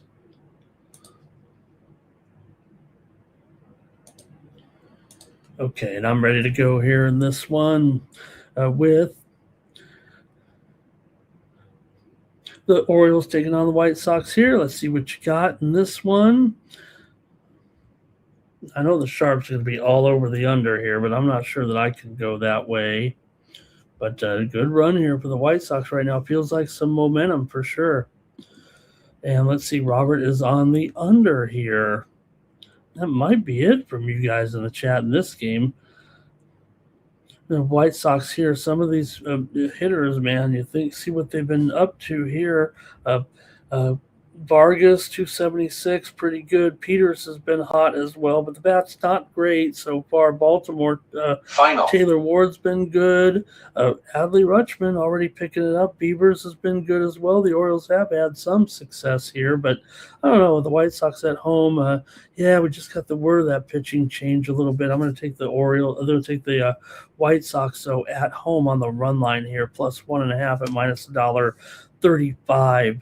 In this one, I think the White Sox are good enough to stay in with this one right now, especially off that 3-game winning streak over the Blue Jays. Baltimore 3-6 coming in, 0-3 on the road. White Sox with that 3-game winning streak. What did you guys say? That was the first time they did that to the Blue Jays in 31 years. Hey, maybe the White Sox are getting things going a little bit after the sweep. All right. Let's see what's going on in the chat here. Anyways, Red Hot Sox minus 1.5 plus 245. Is that the Red Hot White Sox? That's not the Red Sox, is it? Barley's going to do it with me. Take the White Sox here on the run line today. They'll be in it. They're going to be in this game. All right, a few more here. We'll keep it moving here on the Morning Steam Show. Don't forget, we've got the guys coming up an hour and 15 minutes with Bases Loaded. They'll get you ready for the baseball games today, including that day game between Chicago and Tampa Bay. We're sitting here on a 13-game card today, so join Mikey Money and Sharky Waters here on the channel at noon Eastern, 9 Pacific for Bases Loaded, our baseball daily preview show here on the Sports Money Network. Tigers and Twins here. Casey Mize goes up against Joe Ryan and the Twins. Ryan a favorite here. Minnesota, though, did lose their last 2 games coming into this one. Consecutive losses here to the Tampa Bay Buccaneers. The Tampa Bay Rays, Tampa Bay Buccaneers get out of the beautiful stadium. Tampa Bay Rays here. Or Minnesota, Minnesota Twins here, 3-6 overall, 1-2 at home. Detroit 4-5 coming in, 2-4 on the road. Again, here we are in these Central Division games, man. That could be all season long. It feels like we could get under. It feels like here, Detroit and Minnesota with Mize and Ryan. Mize comes in here for the Tigers, 1.5 ERA, no record so far, but 9 strikeouts and a 1.0 WHIP. For Ryan here, 4.62 ERA, 0-1 record, 10 strikeouts so far this season and a couple of starts for Joe Ryan. The Tigers come in here having taken the series from St. Louis. They did lose the Sunday night game there last night, but they've got the chance here against the Twins at plus $1.05. Total's fallen here to 7/20, so definitely seeing a move to the under here in this matchup. But let's see how you have it here with the Tigers taking on the Twins. The Twins are, down already 2 1/3 units. Tigers profitable, obviously.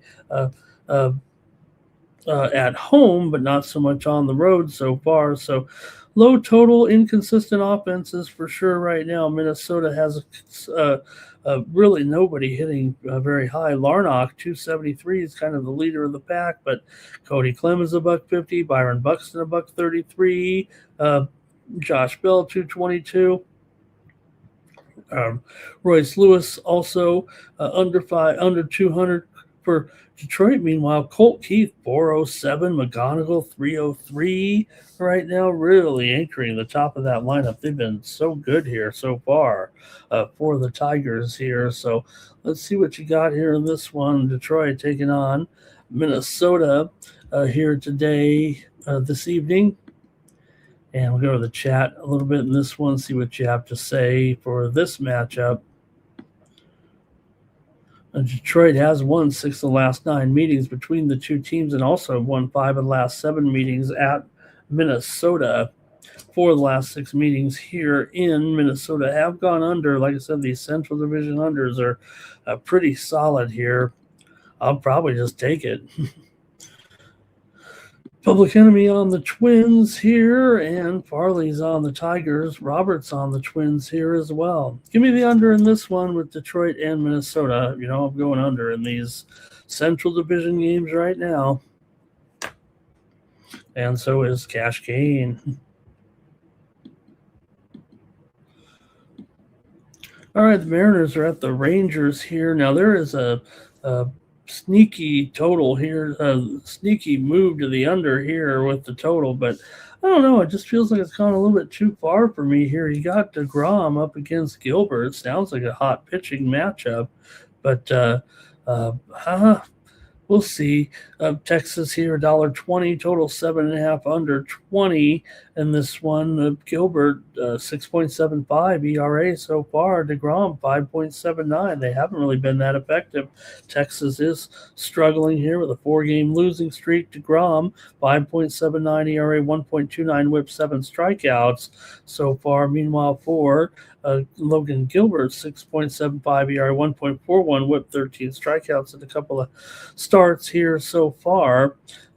Seattle also has lost 2 in a row here of late with losses to the Angels back-to-back there. They lost the series to the Angels, actually. So let's see what you think here in this one with Seattle taking on the Rangers here today. You got Rangers bats very, very hot against Gilbert here. Several of the Rangers have a good head-to-head matchup with Logan Gilbert.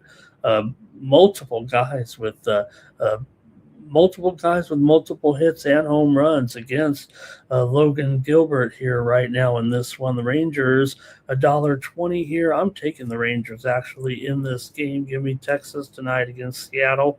At home here, look, they haven't gotten it together yet.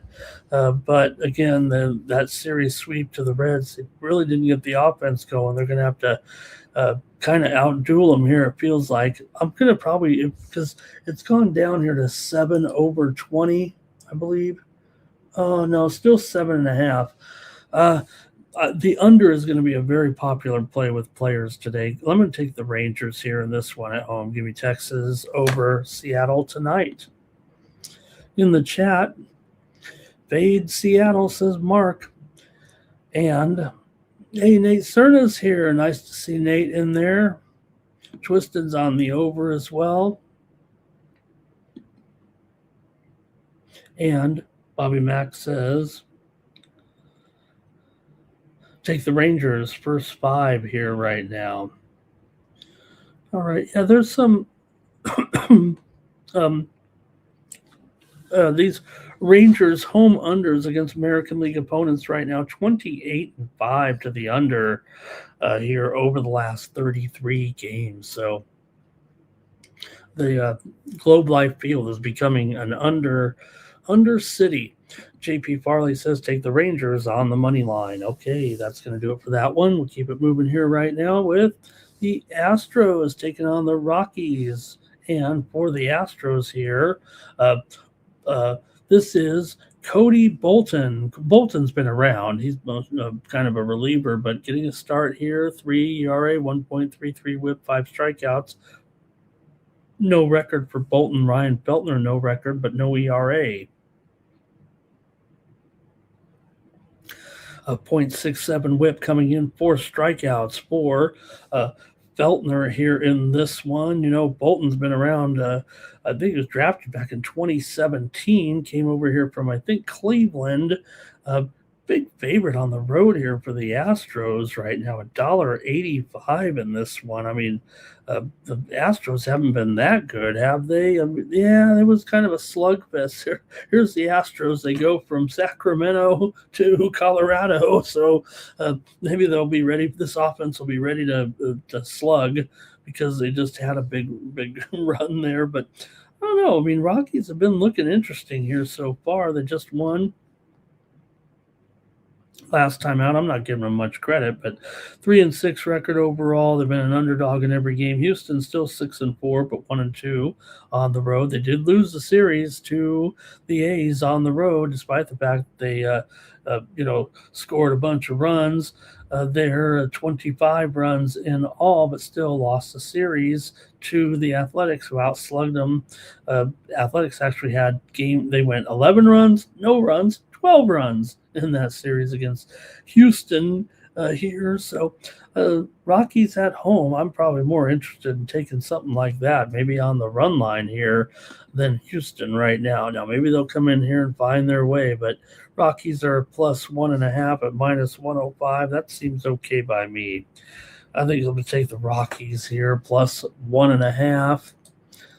Today, let's see how you guys have it here. Let's see about Bolton right now. I'm going to be on Colorado for sure. All right, let's see here. Just feels like also Feltner does not have a great matchup against some of these Rockies bats. They've definitely had some couple guys some success against him here at Coors. All right, here we go with Rockies money line for Public Enemy. Rockies run line for Farley. Kane says Rockies money line, and here's an over for Bobby Mack.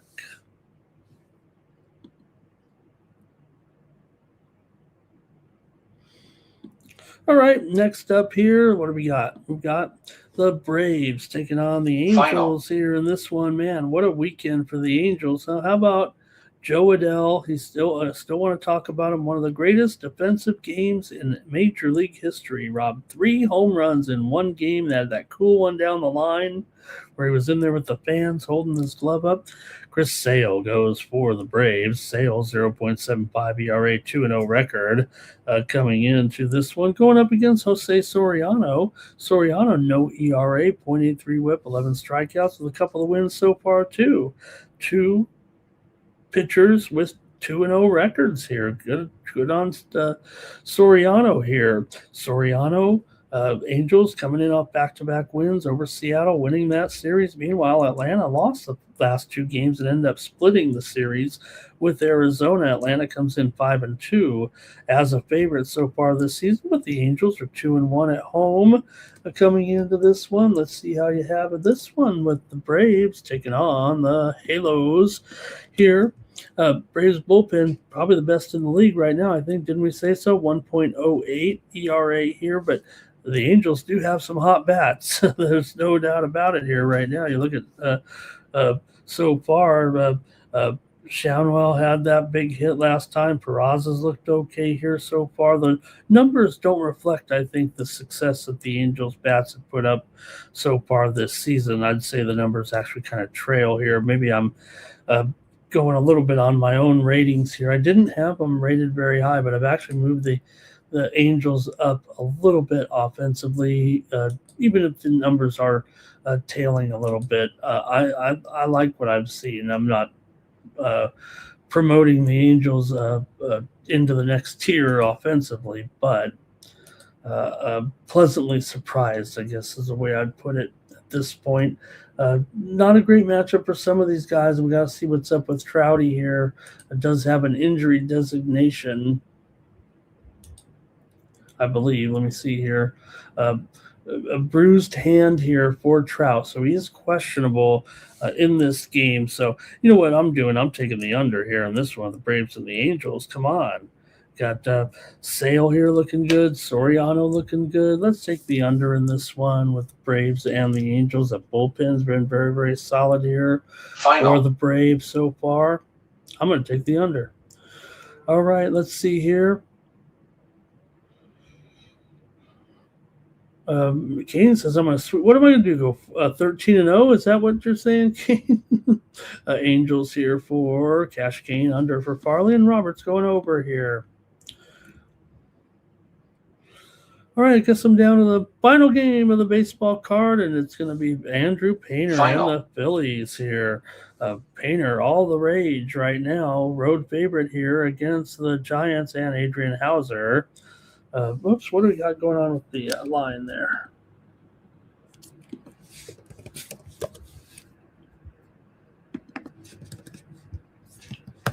Final. There we go. Andrew Painter, talented prospect here, 1.69 ERA. He was terrific in that first game. Did get the win there. He's got 8 strikeouts, 0.94 whip. Meanwhile, for the Giants here, 3-game losing streak. Hauser does come in with a 1.69 ERA, 1.3 whip, 4 strikeouts, but the Giants, a long lost weekend here.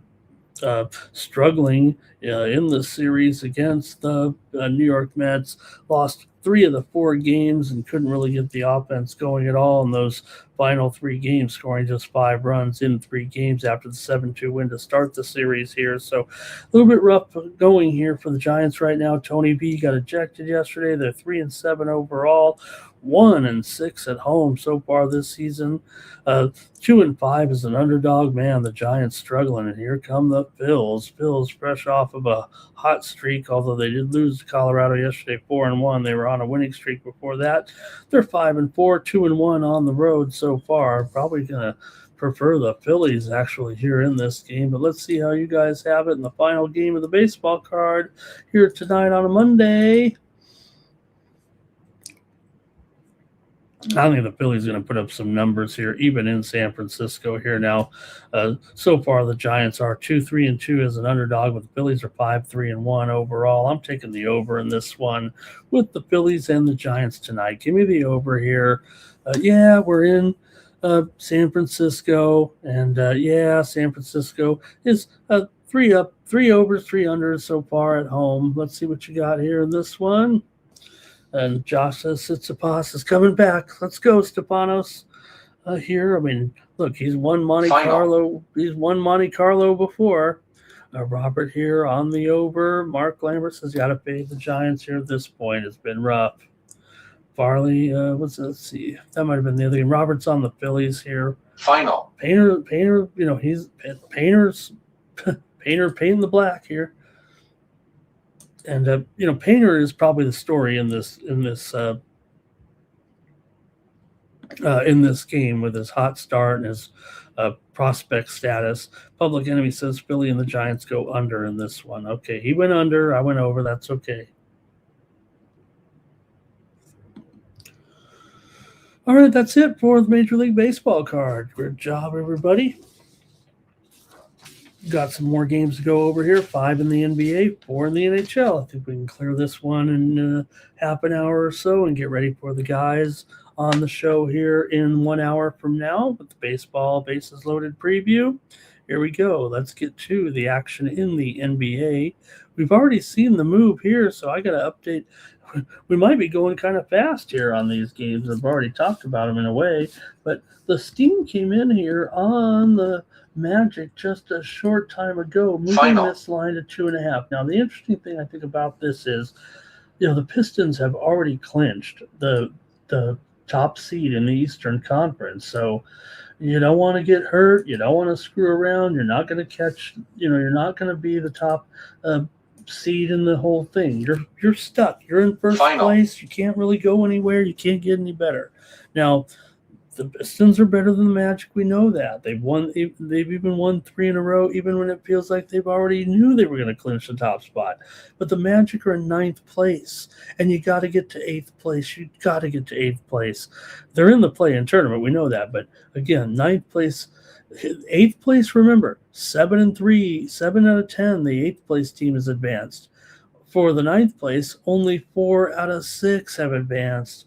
4 out of 10 have advanced out of the 9 slots. So if you're the Magic, you have the motivation here. You're only half a game behind the Hornets. You might not catch them, but the Magic have the true motivation here over the Pistons in this one. I think that's why you probably saw the steam come in on the Magic a little bit here. I don't think it was necessarily any. I'll peek at it here real quick, see if there was any injury note that came in or anything. Stewart's still out. So nothing too earth-shattering that we didn't already know. And so I just think for me the move to the Magic does make sense. I'm going to go over in this one because I think it will be a little bit more, the Pistons don't have to be as focused defensively here in this one. I'm going to take the over at 225 in this one between the Pistons and the Magic to get things going here on the NBA card. And you're welcome to comment. Let's go to the chat, see if we have something here with this one. Detroit's won 3 straight. Orlando's won 2 straight. Orlando with the wins here over New Orleans and Dallas. Orlando is 22-18 to the over so far this season. Now, the last meeting in March here was 106-92. Detroit got the win. Orlando did win in Detroit back in November, 112-109. 2 of the 3 have gone under, but I'm going over in this one with the Pistons and the Magic. Public Enemy's going with the Magic. Mark Lambert's going with the Magic as well. And look, the Magic, they've been good. They've had several winning streaks, and they went on a little bit of a losing streak here, but they got 2 quick wins here. And again, over these last 4 games of the season, we're going to see a little jostling in there. You've got still, no matter how you look at it, Sixers and Raptors are kind of tied right now, followed by the Hornets, just a half a game back of those 2 teams, and the Magic 1 game back, and the Heat are 2 game back. It does feel like the Heat's going to finish in 10th, but they still could get on a little roll. The Magic's got to keep going. Otherwise, you don't want to finish in 10th because 10th place teams are only 1-9. The one team that won from the 10 slot in the play-in tournament, the Miami Heat, who are currently in 10th place. Magic here for Bobby Mack. Let's keep it moving here in the NBA. The Knicks are going to take on the Hawks. The Hawks have won. Who made those great comments? 18 of 20, 13 in a row at home, 4 straight overall. The Knicks have won 2 straight, but they're not without their deficiencies, it feels like, in this matchup. It feels like a pretty good matchup for Atlanta. The Knicks have actually not been covering anything here of late. They did cover against Chicago last time out, but the numbers would indicate that the Knicks are not covering the numbers here right now like they were. They're just 1-5 against the spread in their last 6 games, 2-6 against the spread, the last 8 against Atlanta. 4 of the last 6 meetings between the 2 teams have gone under. Knicks have still won 9 of 12, but they're just not covering the spread. Now, here they are an underdog against Atlanta, and probably for good reason. Atlanta's playing some of the best basketball of any team in the league here right now. Over the last month, especially during this hot streak, basically one of the top 5 offenses and one of the top 3 defenses in the league here for the Atlanta Hawks. And we've already had some of our chat members say, hey, Atlanta could go all the way to the Eastern Conference Finals the way this team's playing. And they'll probably be live to get this one. But look, the steam came in on the under, and that's what I like here. Give me the under here with the Knicks and the Hawks today. I'm going under in this one. The Knicks are 5-10 to the under as an underdog, 18-23 to the under on the road. Atlanta 17-22 to the under at home. Rishi's here today. He did take the Pistons back in that other game. Hello to Rishi.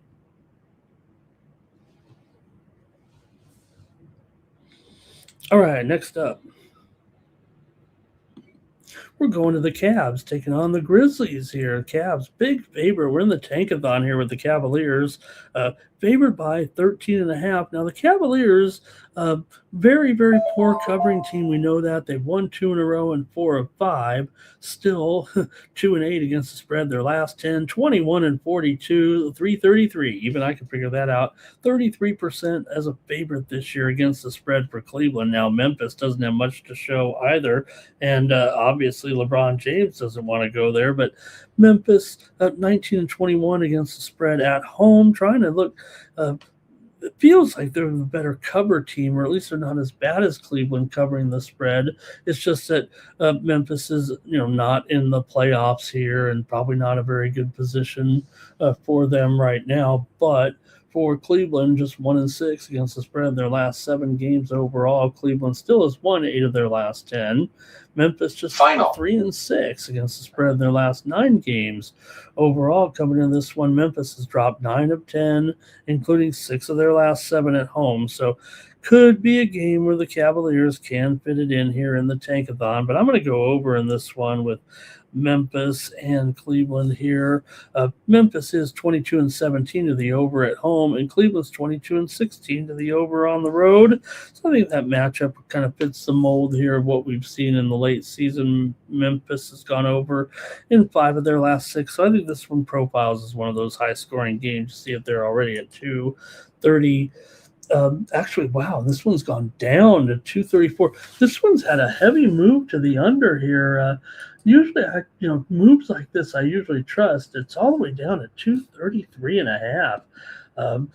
Mobley's probable, by the way. Now, granted, he is a bit of a rim protector as well, but Dean Wade is out. Tyson is out here as well. Merrill probable. Allen probable. Another guy who does affect the makes you change your shot a little bit. Memphis, we know it's been a disaster with all these injuries. You've got a whole team of guys basically who are either questionable or out of this game this season, considering all the injury games lost here for Memphis in this one. So, probably will be a blowout for Cleveland here, even if they've been bad, because Memphis is not so great, but they've fought here a little bit and got some covers. But let's see what you got in the chat with this one with Memphis here anyway. So Memphis is bad straight up, but it does seem like a bit of an inflated line. Cavaliers win, but I think the margin, it could be an issue. Memphis, though, as I said, this line's gone down, but Memphis has gone over in 5 of their last 6. Cavs have trended under, but I think Memphis is the one that kind of not dictate the pace, but allows the pace. There is a blowout risk here, so that could affect the under here, but I'm going to take it over. All right, here we go. We got Bobby Mack on the Hawks, Public Enemies on the Hawks on the money line, and they're in that other game. Sorry, I'm going so fast here, you guys. Jordy here, Cavaliers money line, and Donovan Mitchell. Spider get 25. That'll help out his line. And Cavs to blow them to Nashville. Just move them to Nashville.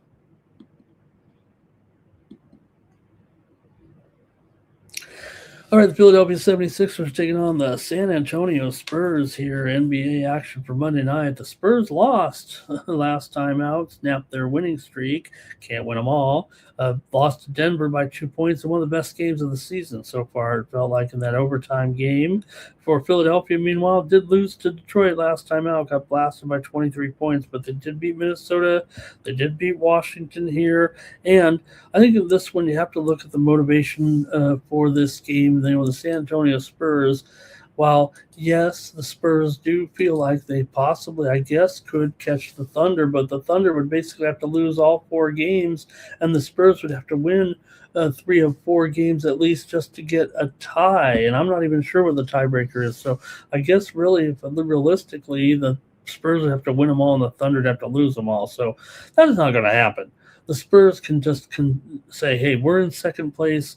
What's our real motivation here? It feels like for this game. So I think that's the key here in this one. I don't think the Spurs just have much to play for, quite honestly. In Philadelphia, meanwhile, definitely in a battle here right now for that spot. We said they're in 6th.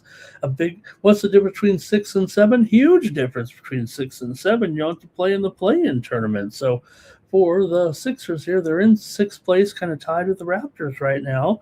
And I think it bodes well for the Sixers here. I got to take them in this one, plus the points against San Antonio. I think this is the one where San Antonio, you know, get Wemby. Look, right now he's not on the injury report or anything. In fact, Embiid is probable, but this is a game you might, give Wemby the break here. This is the one. This is a game where nothing going here for the Spurs right now. Now they're playing great, so they might just go ahead and do it here.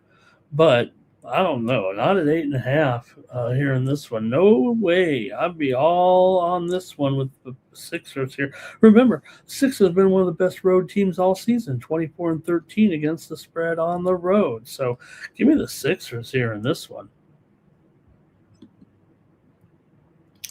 All right, Robert going with that over as well. And like I said, I got to update this total. I mean, I'm 234.5 is the general, but I see a 233.5 even out there.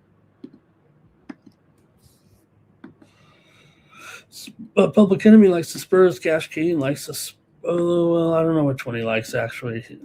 Never do the 76ers healthy get blown out, says Cash Kane. Yeah, that's the thing. Embiid's in there because this is a very, very important game for Philadelphia. They would love to get 6th place because you don't want to be in the play-in tournament and have to play your way into the tournament, into the field of 8. I'm sure they'd probably still make it, but I'm going to go ahead and take the Sixers in this one. Public Enemy going to take the Spurs here, even with Embiid in there. Okay. Here we go. Last game here in the NBA. Got the Trailblazers taking on the Nuggets here in this one. Nuggets are on fire here right now with a long winning streak. The Blazers have won 3 in a row. Blazers having a good season here. They're going to make the play-in tournament. They could still move up to play the Clippers. That's a very important deal because, again, the difference between the 8 and the 9 is huge here. So they're motivated. Denver, look, they're still going to be motivated. They are currently tied with the Lakers for that 3rd place position. Nuggets have won 8 straight. Lakers are starting to lose, and they've got injuries. So the Nuggets know that they can pass the Lakers here in the last 4 games of the season, even if they're going to win. They're favored to win this one anyway. I don't think that they have a true motivation for a blowout win. I think the Blazers are playing well enough here to stay in this game. It means a lot to the Blazers, too. They might look at it and say, hey, this is a tough game for us, but hey, they're playing pretty good. But I'm going to take the over here as my play. I think this one is one of those way over games here. It's 239.5. I think we're going to 245. 245 at least here. In fact, the total's down here to 238. Get a little bit of a discount, a little bargain here in this one. And I'm going to take the over here. I've got this one as a one of those high-scoring late-season games right now. Give me the over. Denver is 33-20 to the over as a favorite. 47-30 to the over overall. Yes, Portland does go under as a road dog. That's true, but I'm going over here in this one. Okay, here, let's see. Portland here for Robert. Nuggets money line for Cash Kane. And Cash Kane says the Lakers aren't going to lose out. No, but they would have to outplay the Nuggets here over the last 4 games. So it's between the Lakers and the Nuggets quite likely. The Rockets are just 1 game back, and they've won 6 in a row. And so I guess you could throw them in the mix as well. But it is likely going to be Lakers or Nuggets 3 and 4. Maybe Rockets get 5th. Rockets could move up. But right now it's Lakers, Nuggets, Rockets. And the Lakers obviously have some issues here coming in at the end of the season. That's all you can say, all right? That's it for the NBA and Public Enemies on the Nuggets. 4 games on the ice here, and then the show will be over. Thank you for joining me here. Look at this first game. We got a great one here to start us off tonight with the Lightning taking on the Sabres. Again, it's a matter of motivation. It's a matter of the standings right now in the Eastern Conference here. Tampa Bay in first place, 102 points. First place in the division, second place in the conference. Hurricanes on 104. But Sabres, 100 points here. These are the first and second place teams in the Atlantic. Of course, Montreal also on 100 points, tied with Buffalo here. Buffalo does own the tiebreaker, though. And just a great game. What can you say about this one here with the Lightning taking on the Sabres here? Vasilevsky and Pekka Luukkonen going in this one. So look, who has the motivation here? Tampa has the better team. Tampa 23-9-5 on the road. Buffalo 24-10-4 at home. Buffalo has dominated this matchup historically at home of late. It's been good actually for the Sabres against the Lightning. Buffalo has won 4 of the last 5 meetings here in Buffalo and 8 of the last 12 meetings overall. Good times for the Sabres. Now the Lightning are playing just crazy. Both teams over heavy right now combined here. Seeing some overs with these two, especially Tampa Bay, 21-16 to the over on the road. Man, feels like it could be a high-scoring game, but man, I kind of want to be on Buffalo here. Yeah, Buffalo is 15-20 as an underdog here currently. They've won 7 of their last 10 at home, but have dropped 5 of their last 7. In fact, Buffalo here feels like this is about as tough a stretch as they've had, tough of luck as they've had here since they went through this incredible run of late. Buffalo stronger at home, have the matchup history, but both teams are playing kind of wide open here, and I think that thing could go over here. We could get a spectacular game here tonight. Give me the over. I'm going to be playing a premium here in this game, I think. So give me the over here with Tampa Bay and Buffalo here tonight. I'll take this one over. You know, the last time these two teams met, just about a month ago in Buffalo, the final score was 8-7. 8-7 was the score. So maybe it'll go over again. Also, the other meetings this season, 6-2 Buffalo and 4-3 Tampa. All 3 games did go over here so far this season. So 3 overs, make it 4 this one. All right, here we go with Nate Cerner went with Buffalo on the puck line at home. Tampa, they've already got a great position here right now with clinching that playoff spot already at the top of the standings here. Haven't quite wrapped up the division just yet, but Cash King going under, Roberts going over. Jordy says Sabres. Public Enemy likes the over here as well. The Kraken are on the road taking on the Jets in this one. And the Jets, look, you look at the standings here with these two teams right now. Both teams on the outside looking in. We're still going to include them here. They're 5 points out. Let's see. Well, the Jets are 3 points out. The Kraken are 6 points out. So Kraken are pretty much done, especially they've blown a 4-game losing streak at the end of the season. They've kind of pulled an L full, though. Jets here, $1.65, still a little bit of a high price, but they're the team that has the realistic chance of going to the playoffs now. Right now, they're probably not going to make it, but they definitely have a little bit more motivation than the Seattle Kraken, it feels like, and they are at home here, and they've won 3 of 4, so feels like all the momentum's on their side. Maybe the Kraken can spoil things and have one last hurrah here right now. Seattle has won the last both two meetings this season, but Winnipeg here, not a great favorite. Winnipeg is a favorite.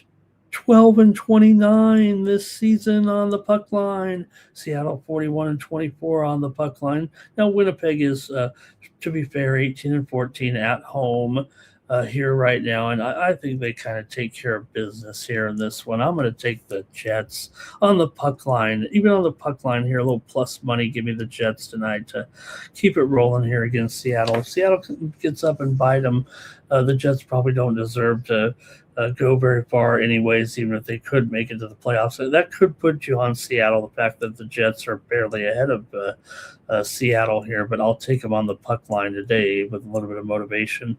Jets here, money line for Public Enemy. Public Enemy also says Lightning Sabres over. Jordy says, oh, we already were on that one. Thank you. Okay, here we go.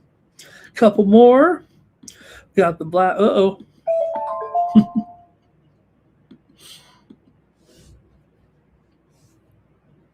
Hey, got the Blackhawks on the road taking on the Sharks here. Sharks probably going to be on the outside looking in. Now, they're only 2 points back, and they are expected to win here, but and they do have a game in hand. So they're definitely live here right now, but I'm thinking about taking the Blackhawks, actually, in this game. Maybe I can back off a little bit, but I'm thinking maybe the Blackhawks get an upset here of the Sharks. They've actually played the Sharks pretty tough here. They did beat them back in February 5-3, and I want to give them a chance here to probably win this game over the Sharks here on this one. I know the Sharps are going to be on the under here for the most part, and maybe it will be an under there, especially at 6.5. But I'm going to take the Blackhawks to win here on the money line and go for an upset as the season runs down. I think the Sharks, good season, but I think they might just end up just a little bit short here. If they make it, you know who's not going to make it? That would be the Kings and probably the Predators too. Both those teams have 81 points, and the Sharks have 79 points. So Blues are right behind them with 78, along with Winnipeg there. So coming down the wire here in the West, but I'm going to go with an upset tonight. I'm going with the Blackhawks to win on the road.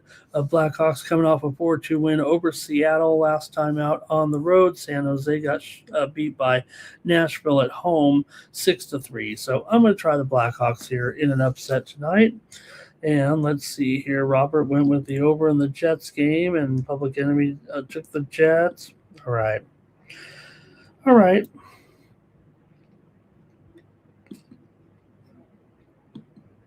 right, one more here on the cards with the Predators and the Kings. Kings here. Now, Predators are on 81 points. The Kings are on 81 points. It feels like the loser of this game is probably not going to make the playoffs, and the winner probably is.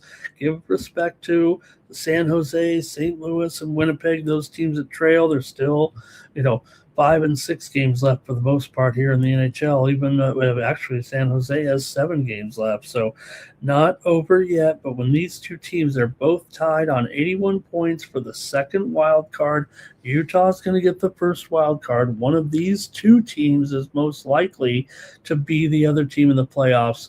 Give a little bit of clout maybe to the Sharks or the Blues or whatever, but these are the two teams that are coming down the wire for the last spot, it feels like right now. Who's going to get it? I am nervous for the Kings right now. They haven't looked good here, but they did win last time out. Nashville's won 2 straight. Kings with a win over Toronto was 7-6. One game it's 2-1. One game it's 7-6. Can't score in the shootout. Whatever, but tough one here for the Kings. It feels like maybe I'll just take the total. So I don't jinx it here because the Kings got to win. But Nashville's hotter. They've won 7 of their last 10. They've got strong road form. We know the Kings have been inconsistent and weaker at home this year, 12-17. So maybe it's a little mispriced. Nashville's in better form. They also have a good matchup against the Kings. They've kind of owned the Kings a little bit here of late. Nashville's gone 14-6 against the Kings in the last 20 games right now. Kings have lost 6 of 9. Nashville's won 7 of 10. So Nashville is an underdog here. They just played. That was the game the other night that these two teams played in LA. 5-4 was the final, and Nashville got the win in the shootout. They went 7 rounds before anybody could score. The Kings missed in the 8th round. Nashville made the goal in the 8th round and won the game 5-4. So I don't know if it's going to be 5-4 here, even though this is basically back-to-back games here in LA, even though they both went on to play another game since then. But I'm just saying they're 2 games here back-to-back in LA when these two teams have met. Nashville has won both meetings so far this season. Let's go to the chat, but I think the show's over, and I'm going to take the under in this one, but I'm going to be looking to get a premium going, I think, here with this one. We'll see. Oh, man. Let's go to the chat. Robert's on the under here in this one, it looks like. Public Enemy's on the Preds. Roberts says, take him in a draw. Why not? The Kings go. I think if we took. Did anybody look into it? If you took the Kings on a draw every game, it would be way ahead. Predators here for Twisted. Think the show's over. Thought we had a pretty good show for a Monday. Looking forward to the national championship here tonight. We're going to do our little drawing here to see if anybody wants my picks. Here we're trying to bring home some tennis winners here, but Fonseca, Oliver Diallo there. Hey, we gave you that one free on the air. It's not over. It's the second set, but he won the first set 6-2, and it's on serve right now in the second set. We'll see if we can't bring home a winner for you here on the morning steam. Also currently, Altmaier battling back here against Mahat. We might be able to get that one. Altmaier did dominate the second set. We did send him out plus 2.5 games right now, and actually the score is 11-9. Altmaier here on serve. So even if as long as he wins 2 more games, we're going to get that one. Also here, the Shenzhen Leopards did not get it done in Chinese basketball, so we're 1-1 as the Leopards could only win by 5 there tonight. All right, that's it for the morning steam. Thanks, everybody. Let's hear from Mikey Money, and then we will do the drawing.